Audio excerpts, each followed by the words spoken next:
পাকিস্তানের দুটি গুরুত্বপূর্ণ বিমান ঘাঁটিতে তুরস্কের সামরিক পরিবহন বিমানের ঘন ঘন যাতায়াত ঘিরে নতুন করে আলোচনার সৃষ্টি হয়েছে।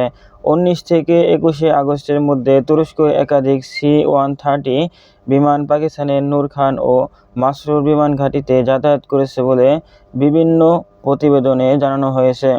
প্রতিবেদন অনুযায়ী মাত্র 3 দিনের মধ্যে তুরস্ক ও পাকিস্তানের মধ্যে একাধিক সামরিক ফ্লাইট পরিচালিত হয়েছে।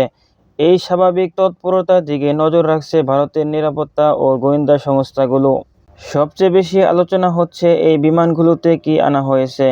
ভারতীয় গোয়েন্দা সূত্রের বরাত দিয়ে প্রতিবেদনে বলা হয়েছে, তুরস্ক থেকে পাকিস্তানের ড্রোন সংক্রান্ত সরঞ্জাম এবং সম্ভাব্য বিমান প্রতিরক্ষা ব্যবস্থা পাঠানো হয়ে থাকতে পারে।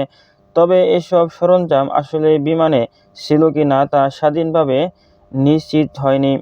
তুরস্ক ও পাকিস্তানের মধ্যে সামরিক সহযোগিতা নতুন নয়। পাকিস্তান এরই মধ্যে তুরস্কর তৈরি TB2 এর মতো বিমান ব্যবহার করছে। ফলে সাম্প্রতিক সামরিক বিমান চলাচল দুই দেশের প্রতিরক্ষার সহযোগিতা আরও বাড়ছে কিনা সেটি এখন বড় প্রশ্ন। তবে ভয়ে ভারত বলা সরাসরি নিশ্চিত তথ্য নয়, বরং বলা যায় পাকিস্তানের ঘাঁটিতে তুর্কি সামরিক বিমানের অস্বাভাবিক যাতায়াতকে ভারতের নিরাপত্তা মহল গুরুত্ব দিয়ে পর্যবেক্ষণ করছে।